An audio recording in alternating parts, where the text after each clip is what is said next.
20,000 रुपए देने की बात कही। आरोप बिल्कुल गलत आरोप सर आप बताइए तो सही, एकदम गलत आरोप गलत है। हम नकार देंगे। फिर कैसे कह रहे हैं परिजन? परिजन झूठ बोल रहे हैं सर, परिजन झूठ बोल रहे हैं सर। पुलिस की भूमिका लगातार सबके दायरे में है, आप कुछ बोलेंगे सर? के बाद सबसे बड़ा महिला सुरक्षा का मुद्दा दिल्ली में एक बार फिर से उठा है और इस मसले को लेकर विपक्ष के कुछ नेता तो जरूर ज्वलित दिखे, लेकिन सदन मौन है, चलने नहीं दे रहा है। सदन में इसको लेकर कोई आवाज ही नहीं आवाज नहीं उठी।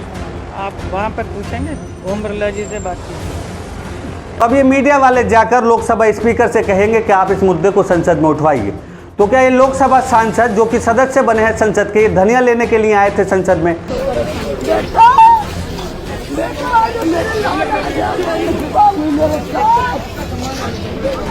तो जब सब नेता वहां पहुंचे थे तो अब सवाल ये उठता है कि ये अपराध किसकी गलती से हुआ था, किसकी कमी इसमें रही थी, कौन इसके लिए जिम्मेदार है?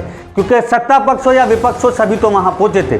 तो क्या ये अपराध अमेरिका की गलती से हुआ था, जैसे कि हाथरस कांड हुआ था कि उसमें बताया गया था विदेशी ताकतों की इसमें साजिश है? तो कहीं ठीक वैसे ही दिल्ली में भी तो ऐसा नहीं हुआ कि विदेशी ताकतों का इसमें हाथ हो और यह अपराध हुआ हो?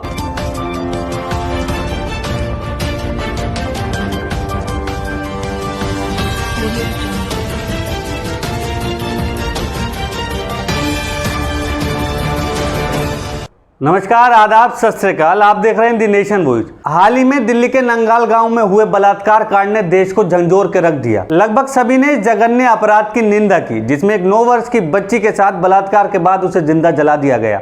आपको याद हो कि केंद्र की भाजपा सरकार हो या दिल्ली में बैठी केजरीवाल सरकार, दोनों ही सरकारें महिला सुरक्षा और भ्रष्टाचार के नाम पर सत्ता में आई थी, लेकिन उसके बाद जिस तरीके से महिलाओं के उत्पीड़न और भ्रष्टाचार के मामले आए हैं वो भी किसी से छुपे नहीं हैं। इन दोनों ही पार्टियों के नेता अगर सबसे ज्यादा किसी अपराध में संलिप्त पाए जाते हैं, या तो महिलाओं से जुड़े होते हैं या फिर भ्रष्टाचार से जुड़े होते हैं। तो ये किसी से छुपा नहीं है कि इन दोनों पार्टियों ने महिलाओं के लिए और भ्रष्टाचार के खिलाफ कितना काम किया है। जब उत्तर प्रदेश के हाथरस में बलात्कार कांड हुआ था तो उत्तर प्रदेश की योगी सरकार की कार्रवाई सवालों के घेरे में थी। लोग लगातार उस पर सवाल उठा रहे थे।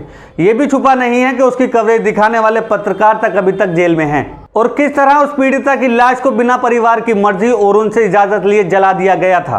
ठीक उसी तरह दिल्ली में हुआ, उस 9 साल की बच्ची को बिना परिवार की इजाजत के जला दिया गया, जिसका विरोध करने पहुंचे थे आजाद समाज पार्टी के नेता चंद्रशेखर आजाद, साथ ही कांग्रेस नेता राहुल गांधी और दिल्ली के भाजपा प्रदेश अध्यक्ष भी इस घटना का विरोध करने पहुंचे थे। दिल्ली के मुख्यमंत्री अरविंद केजरीवाल भी इस घटना के विरोध में पहुंचे थे। तो जब सब नेता वहां पहुंचे थे तो अब सवाल ये उठता है कि यह अपराध किसकी गलती से हुआ था, किसकी कमी इसमें रही थी, कौन इसके लिए जिम्मेदार है?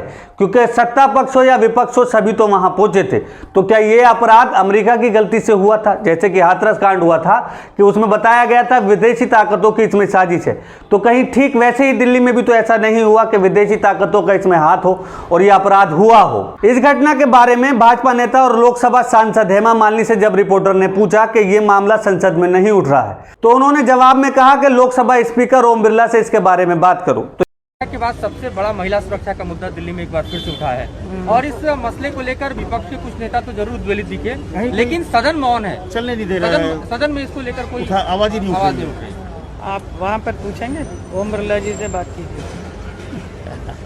अब ये मीडिया वाले जाकर लोकसभा स्पीकर से कहेंगे कि आप इस मुद्दे को संसद में उठवाइए, तो क्या ये लोकसभा सांसद जो कि सदस्य बने हैं संसद के, धनिया लेने के लिए आए थे संसद में, इन्हें सामाजिक मुद्दों पे बात क्यों नहीं करनी है? क्यों ये इससे भागते हैं कि महिलाओं के प्रति जितने अत्याचार बढ़ रहे हैं उसके लिए इनकी सरकारें जिम्मेदार हैं? ये वही हेमा मालिनी हैं जो अपने चुनाव प्रचार में किसानों के साथ गेहूं काटती नजर आई थी, उनके बीच खेतों में भी पहुंची थी। तो अब लगभग 9 महीने हो चुके हैं, किसान लगातार कृषि कानूनों का विरोध कर रहे हैं, तो इन लोकसभा सांसद हेमा मालिनी का एक भी बयान किसानों के समर्थन में नहीं आया है। तो इससे आप अंदाजा लगा सकते हैं कि जनता द्वारा चुने गए जनप्रतिनिधि जनता के लिए कितने गंभीर हैं, वो उनके मुद्दों के लिए कितने गंभीर हैं, उनकी सुरक्षा के लिए कितने गंभीर हैं, उनके विकास के लिए कितने गंभीर हैं। इनके बयानों और इनकी हरकतों से नजर साफ साफ आने लगा है। आप ऐसी और बहुत सारी खबरों को देखने के लिए हमारे चैनल को लाइक कीजिए, यूट्यूब पे हैं तो सब्सक्राइब कीजिए। धन्यवाद।